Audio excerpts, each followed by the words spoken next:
Hello friends. आज हम मुस्लिम law के नेक्स्ट टॉपिक में वक्फ के बारे में बताएंगे। मुस्लिम वक्फ क्या होता है इसके बारे में डिस्कस करेंगे। मुस्लिम वक्फ होता क्या है? The permanent dedication by a person performing the मुसलमान faith of any property for any purpose recognized by Muslim law as a religious spouse or charitable। इसमें कहा गया कि एक ऐसी जो मुसलमान के लिए, मुस्लिम पर्सन के लिए एक ऐसी जो परमानेंट डेडिकेशन के लिए जमीन हो या ऐसी कोई चीज हो जो उसके पर्पस, उसके फेथ, उसके विश्वास और उसके इनकम के लिए बनाई जाए, वो धार्मिक पर्पस के लिए हो, उन व्यक्तियों के लिए हो, मुस्लिम व्यक्तियों के लिए जो उनको लाभ के फायदे के लिए हो और धर्म की शिक्षा और धर्म के बढ़ावा के लिए वह परमानेंट स्टेबल चीज हो, ऐसी जगह को हम वक्फ कहते हैं। वक्फ क्या है कि एक मुसलमान के लिए जो हमेशा के लिए, मतलब परमानेंट, हमेशा के लिए उसका एक ऐसा डेडिकेशन है कि जो मुसलमान के लिए परफॉर्म करता है कोई भी प्रॉपर्टी या कोई भी मूवेबल प्रॉपर्टी या इमूवेबल प्रॉपर्टी जो मुसलमान के लिए उनके धर्म के वृद्धि, उनके व्यक्तियों के लाभ के लिए बनाई जाती है, चैरिटेबल की जाती है, ऐसी संपत्ति को, ऐसी चीज को हम वक्फ कहते हैं। अब इसकी लीगल मीनिंग क्या है वक्फ की, उसके बारे में देख लेते हैं। जो वक्फ की लीगल मीनिंग है वो कहते हैं कि the legal meaning of Waqf is a extinction of proprietors ownership in the things dedicated and its detention in the implied ownership of God in such a manner that a profit may revert to and be applied for the mankind of the benefit of mankind। इसमें कहा गया कि ऐसी संपत्ति जो permanent ईश्वर के, God, ईश्वर के हक में चली जाए और उससे जो आमदनी हो, जो उससे बेनिफिट हो, वो मुस्लिम मानवता के लिए, मुस्लिम मानवता, मुस्लिम की वृद्धि के लिए, उनकी आमदनी के लिए हो, ऐसी संपत्ति को हम वक्फ कहते हैं, वक्फ कहते हैं। अब आता है कि वाकिफ क्या होता है। वाकिफ, the person who makes such dedication और ग्रांट, ऐसा व्यक्ति जो इस तरीके की चीजें बनाता है जो मुस्लिम मानवता के लिए, मुस्लिम व्यक्तियों के लिए या उनकी धर्म की शिक्षा के लिए वृद्धि करता है, वह व्यक्ति जो इसे बनाता है वह वाकिफ कहलाता है। जो व्यक्ति ऐसे वक्फ को बनाता है वो व्यक्ति क्या कहलाता है? वाकिफ कहलाता है। अब आता है मौकूफ अलियर। ये क्या होता है? The person or agent for whose benefit it is created is called the मौकूफ अलाय। मौकूफ अलाय क्या कहलाता है कि ऐसी चीज जिससे बेनिफिट हो रहा है, चीज को बनाने वाला क्या होगा? वाकिफ। और वह चीज जिससे बेनिफिट हो रहा है, जिससे धर्म की वृद्धि हो रही है, जिससे धर्म की शिक्षा पाई जा रही है, वह चीज, वह स्थान, वह मकान, वह मीनार या वह संपत्ति क्या कहलाएगी? मौकूफ अल्लाह कहलाएगी, वह संपत्ति कहलाएगी। अब आता है काइंड्स ऑफ वक्फ। वक्फ कितने प्रकार के हो सकते हैं? जनरली वक्फ दो प्रकार के होते हैं, public waqf and private waqf. Public waqf क्या होता है? For the one for public which is for religious and charitable purposes. जो धार्मिक पर्पस के लिए जो चीजें बनाई जाती हैं पब्लिक के लिए, जहां पर every Mohammedan is entitled to enter a mosque dedicated to Allah, जहां पर मोहम्मदन मुस्लिम, प्रत्येक मुस्लिम को हक है कि उसके अंदर, उस मस्जिद के अंदर जाए और अपने अल्लाह का जिस भी तरीके से उसको याद करना है, प्रार्थना करनी है, वो कर सकता है। तो पब्लिक वक्फ क्या होता है? वह जगह जहां पर धार्मिक चीजों का आयोजन होता है, धार्मिक प्रार्थनाएं की जाती हैं, और वहां पर प्रत्येक मुसलमान, चाहे वो किसी काइंड का हो, प्रत्येक मुसलमान उसमें हक रखता है कि जा करके अपने तरीके से प्रार्थना करे या वहां पर अल्लाह को याद करे। वो होता है पब्लिक वर्क। अब आता है प्राइवेट वर्क। प्राइवेट वर्क क्या होता है? One for the settlers on family. जो बनाता है वो उसके लिए और उसके परिवार के लिए होती है। एंड डिसेंडेंट्स कॉल्ड वक्फ अलाल औलाद। जो ऐसे लोग अपने लिए सिर्फ बनाते हैं, अपने औलाद के लिए बनाते हैं, उसको हम वक्फ अलाल औलाद के नाम से या प्राइवेट वक्फ कहते हैं। इस वक्फ में उसके ऑनर के परमिशन से ही कोई व्यक्ति जा सकता है, या कोई व्यक्ति वहां पर अपना जो भी प्रेयर है अल्लाह के नाम की वो कर सकता है।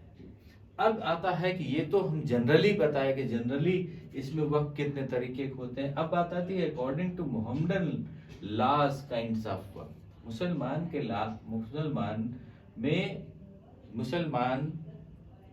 के लॉयर्स, जो मुसलमान के लॉयर्स में मुस्लिम धर्म का नॉलेज रखने वाले लोग, उनके द्वारा जो वक्फ है वो कितने तरह का है। ये साधारण था प्राइवेट और पब्लिक। अब जो मुस्लिम के धर्म के गुरु हैं, ये धर्म के लॉयर्स हैं, जो धर्म के जानने वाले हैं, उनकी तरफ से वक्फ कितने तरह के बताए गए? उनकी तरफ से 3 तरह के वक्फ बताए गए। पहला, for the affluent first and after the indigent. पहले समृद्ध लोगों के लिए और बाद में जो अकिंचित लोग हैं, जो गरीब लोग हैं, उनके लिए। Beneficials in favour of individuals. ये बिल्कुल अलग से होते हैं, जो केवल समृद्ध लोगों के लिए होते हैं, और जब उनसे टाइम होता है या उनसे समय होता है, उनके वक्त के बाद में क्या होता है? गरीबों के लिए होता है। दूसरे तरह का होता है for the affluent and indigent equally. गरीब और अमीर दोनों के लिए बराबरी का वक्फ। दूसरा ये होता है the benefit of which both the affluent and indigent equally entitled to participate.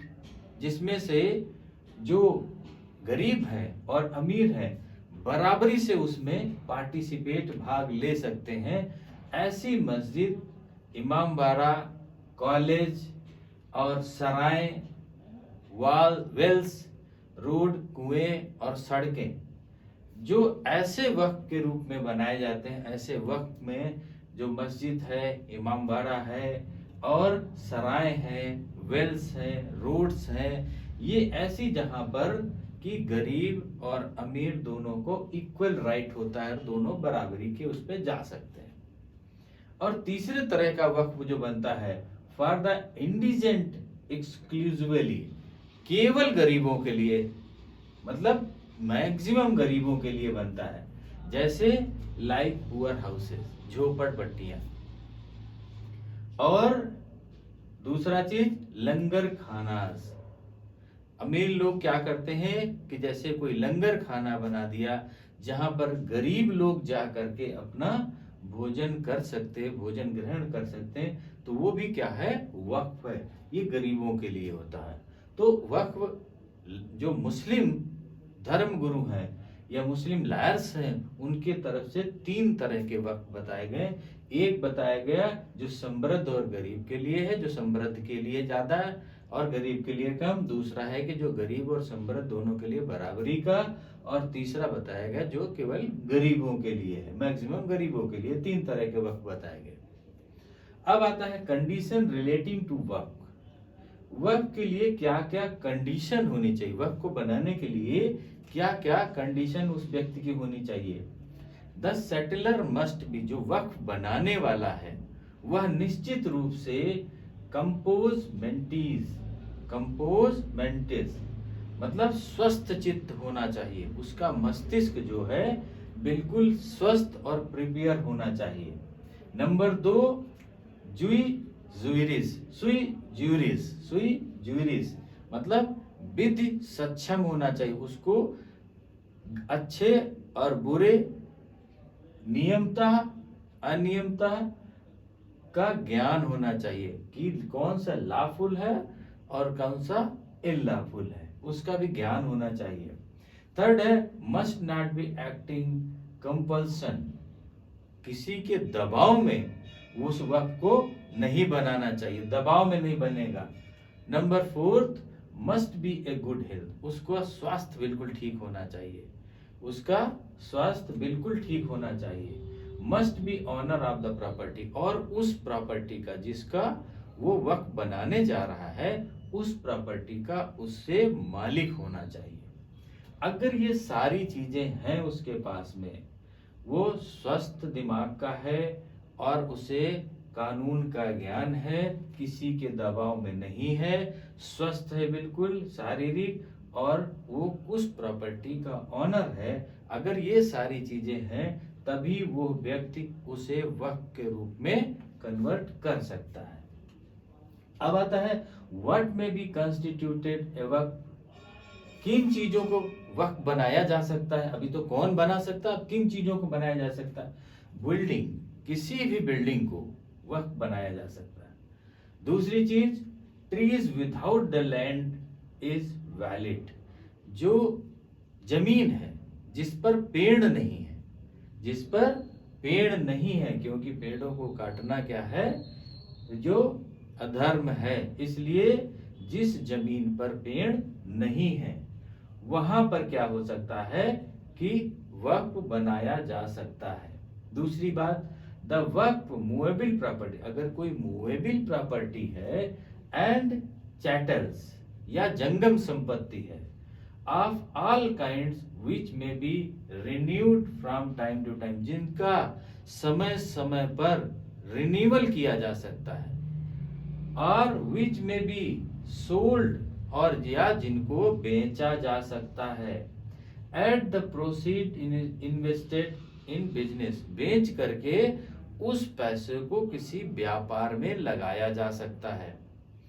ऐसी मूवेबल संपत्ति, जंगम संपत्ति जो बेच करके लगाई जा सकती है या टाइम टू टाइम जिसका रिन्यूअल हो जाता है, हो सकता है, बेच करके कोई बिजनेस कराया जा सकता है और उस बिजनेस से प्रॉफिट होगा और उस प्रॉफिट से धर्म की वृद्धि की जाएगी। ऐसी चीजों को हम वक्फ में कन्वर्ट कर सकते हैं, वक्फ बना सकते हैं।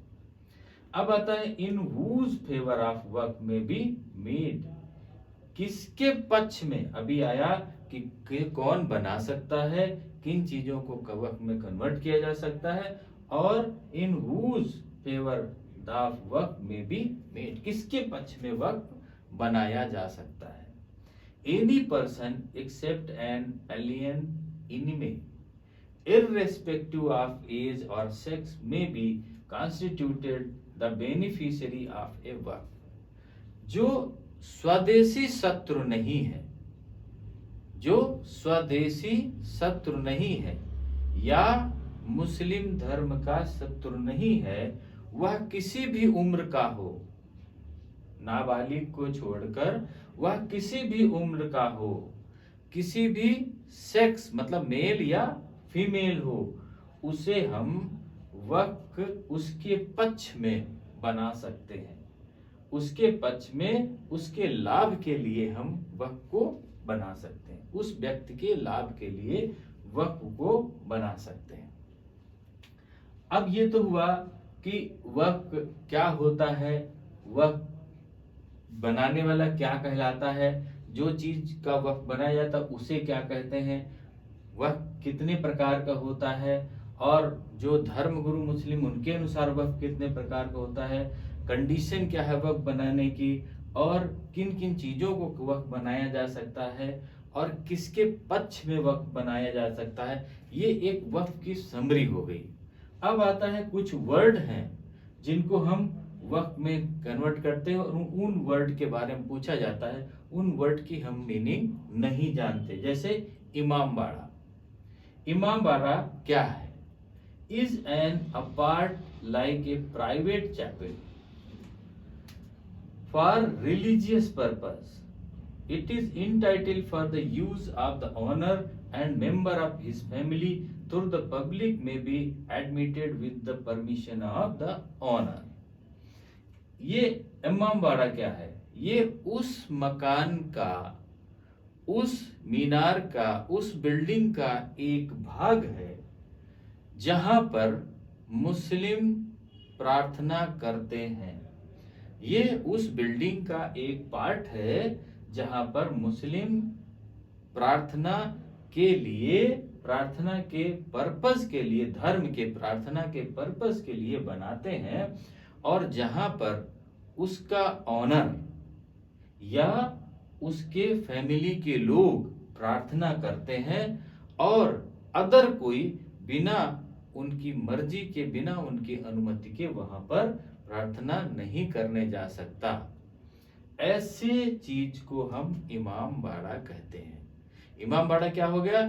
एक ऐसा मकान, बिल्डिंग या मीनार जहां का कोई पार्ट, जहां पर कोई पार्ट धार्मिक पर्पस के लिए, प्रार्थना करने के लिए बनाया जाता है, और जहां पर उसका मालिक या उसके परिवार के लोग प्रार्थना करते हैं, और अदर कोई बिना उनकी अनुमति के प्रार्थना नहीं करता, ऐसी चीज को हम इमाम बाड़ा कहते हैं। अब आता है मुसल्ला। मुसल्ला क्या होता है? प्रेयर ग्राउंड, जहां पर नमाज या कोई प्रेयर की जाती है, जिस मैदान में, उस मैदान को हम मुसल्ला कहते हैं।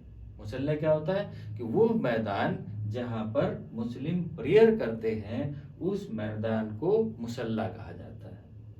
अब आता है फतिहा। फतिहा क्या होती है? The purpose of performing the used religious ceremony over the tomb of deceased son. कोई मृतक की कब्र पर, किसी मृत मुस्लिम व्यक्ति की कब्र पर जो धार्मिक उत्सव किया जाता है, जो धार्मिक उत्सव किया जाता है, उसे हम फतियास कहते हैं। कोई बेहतर इंसान जो मुस्लिम है, उसकी मृत्यु हो गई और उसकी कब्र बनी हुई है, उस कब्र पर धार्मिक सेरेमनी, धार्मिक उत्सव जब किया जाता है तो उसे हम फतिहास कहते हैं। अब आता उर्स। उर्स क्या होता है? Celebrating the anniversary of the death of Holi person और एंसेस्टर्स। जहां पर कोई पवित्र मुस्लिम व्यक्ति या उसका वंशज मृत हुआ, जिस तिथि को, उस तिथि को, उस डेट को उनका उत्सव जहां पर मनाया जाता है, उसे उर्स कहा जाता है। उर्स क्या है? कि वह डेट, वह समय या उस दिन जिस दिन वह पवित्र मुस्लिम व्यक्ति या उसका कोई वंशज मृत हुआ है, उस दिन वहां पर जो उसकी डेथ की एनिवर्सरी मनाते हैं, उस एनिवर्सरी को उर्स कहा जाता है। अब आता है दरगाह। दरगाह क्या होती है? इट इज श्राइन्स ऑफ संत। जो मुस्लिम संत है उसकी समाधि को दरगाह कहते हैं। जो मुस्लिम संत है, जो मुस्लिम गुरु है, जो मुस्लिम संत है, उसकी समाधि को हम दरगाह कहते हैं। अब आता है खानखास। खानखास क्या होती है? Where religious devotees congregates or recites the religious instruction or spiritual comments। क्या होता है कि जहां पर धार्मिक श्रद्धालु रुकते हैं, जहां पर धार्मिक श्रद्धालु रुकते हैं और वहां पर धर्म का इंस्ट्रक्शन पाते हैं कि अब आपको ये करना है। जहां पर मुस्लिम के धर्म के लिए लोग रुकते हैं या वहां पर धार्मिक भोज के लिए एकत्रित होते हैं या कोई धार्मिक इंस्ट्रक्शन उनको सूचना देनी होती है, वहां पर जो ये डिवोटीज, जो श्रद्धालु, मुस्लिम श्रद्धालु होते हैं, वो एकत्रित होते हैं, उस जगह को खानखास कहते हैं। तो ये आता है कि हम वक्फ क्या होता है, वक्फ के बारे में बताया, और ये मुसल्ला, फतिहा, उर्स, दरगाह, खानखास ये क्या होते हैं। ये कुछ ऐसे इमामबाड़ा ये शब्द हैं जिनके बारे में नाम तो जानते हैं, लेकिन वो क्या होते हैं इसके बारे में नहीं है। तो हमें उम्मीद है कि ये सब समझ में आ गया। अभी द वक्फ का कुछ पार्ट और है जिसको हम नेक्स्ट पार्ट में डिस्कस करेंगे। ओके, थैंक यू, जय हिंद।